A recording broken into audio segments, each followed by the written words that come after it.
This is very key. This is why, for example, Paul VI said 3 times, nothing extraordinary happened here. That's technical theological language for him saying, I did not have the intention of infallibility in relationship to the documents of Vatican II. It does not mean you can throw out the baby with the bathwater. Some people want to say, well, just throw out Vatican II. You can't do that because there are things in Vatican II that are also part of the positive faith, so you can't just be chucking everything out.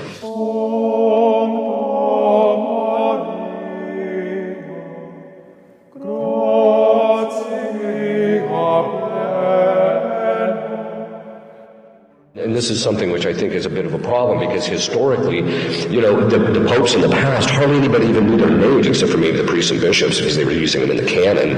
And sometimes the people knew who the popes were. But today, the fact that you can get on social media and you know how many times he sneezed each day, it's a little excessive. What we really need to be doing is stop focusing so much on him and start believing in Christ, what he taught in the positive faith, and leading Catholic lives. That's what we need to be doing. So then the church comes along and says, when the magisterium makes a judgment about some aspect of the content of the positive faith, the church basically says that there are different organs of infallibility. Now, the primary organ of infallibility, of which all the other organs of infallibility participate, even the councils, participate in papal infallibility. If the Pope does not sign the documents of a council with the intention of definition, the infallibility is not employed even in a general council of the church, ecumenical council. This is very key. This is why, for example, Paul VI said 3 times, nothing extraordinary happened here. And he was making, that's technical theological language for him saying, I did not have the intention of infallibility in relationship to the documents of Vatican II. It does not mean you can throw out the baby with the bathwater. Some people want to say, well, just throw out Vatican II. You can't do that because there are things in Vatican II that are also part of the positive faith, so you can't just be chucking everything out.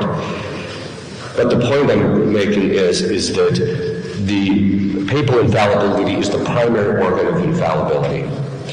And the Church at the First Vatican Council said that the Pope is infallible under the following conditions.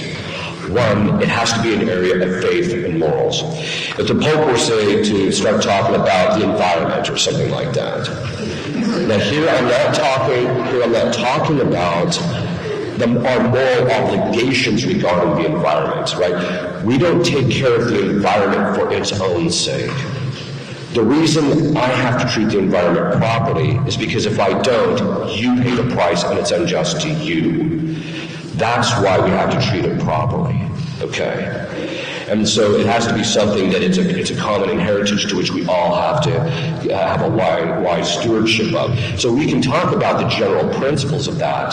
But if he's going to start making comments about the science that's outside his infallibility, it's not a proper area of faith and morals. So it has to be an area of faith and morals. Second, it has to be done by virtue of his office. That is ex cathedra. What does that mean? That he is speaking as the head of the universal church. So it applies to everybody. It's not just, it applies to Eastern Rite people, or it applies to the Western Rite. It's something that applies across the board. Third, he has to be defining the thing. He's putting an end to the discussion and he's making a determination of this is what this thing means. And so if it doesn't meet this criteria, then the Pope is not acting infallibly. This doesn't mean that if he does something that's not infallible that you can just dismiss it. Now there's a prudential question which I'm going to talk about in a minute. But there are, and this is where it starts becoming complicated. This is one of the reasons why when I watch people online, I get really nervous because most of the commentators today, most theologians today are unaware of what's called the theological notes. These are the degrees of certitude that we have about those things that pertain to the faith. There are certain things that we have what's called divine faith. Christ revealed it, therefore we know it's true. Then there's stuff that pertains to divine apostolic tradition. This is stuff that's infallible, we know that that's true. Then there's stuff that pertains to ecclesiastical faith, but then there's various degrees of certitude. So, for example, there's things that have been defined by the church. By the way, not everything infallible or that pertains to the faith has been defined. There are certain things that are infallible that have not been defined by the church. And so, because they're de fide. So, for example, Pius IX says in a document, he says very clearly that if what he calls the fathers of the church, those are those from the time of the death of the last apostles up until more or less 800 to 1,000, if they all say that this thing pertains to the faith, then he says it's infallible. It cannot be an error, because then the whole church would be in error, basically, which is not possible. And then he said the theologians, we're not talking about those today. The theologians was a very technical term referring to the theologians that were part of the theological schools between about 1100 and 1750. If all of them said this pertained to this was of the faith, it was infallible, even though no council or pope had defined it. Hey there, this is Esteban from Seeking Sainthood. Thank you so much for checking out this video. If you enjoyed, there's more where this came from. You can purchase the full conference, including talks by Father Chad Ripperger, Kyle Clemens, Dr. Sandoval, Bishop Strickland, and Jesse Romero.